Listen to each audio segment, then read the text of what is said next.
ಲಕ್ಷ್ಮೀ ಬಾರಮ್ಮ ನಮ್ಮಮ್ಮನೇ ಸೌಭಾಗ್ಯದ ಲಕ್ಷ್ಮೀ ಬಾರಮ್ಮ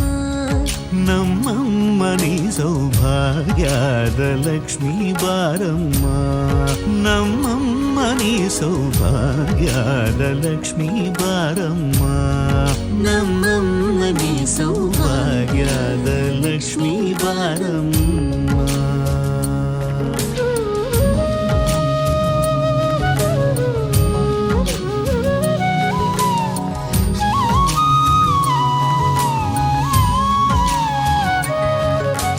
ಹೆಜ್ಜೆಯ ಮೇಲೆ ಹೆಜ್ಜೆಯ ನಿಕ್ಕುತ ಗೆಜ್ಜ ಕಾಲ್ಗಳ ಧ್ವನಿಯ ಮಾಡುತ್ತ ಸಜ್ಜನ ಸಾಧು ಪೂಜೆಯ ವೇಳೆಗೆ ಮಜ್ಜಿಗೆಯೊಳಗಿನ ಬೆಣ್ಣೆಯದೆ ಭಾಗ್ಯದ ಲಕ್ಷ್ಮೀ ಬಾರಮ್ಮ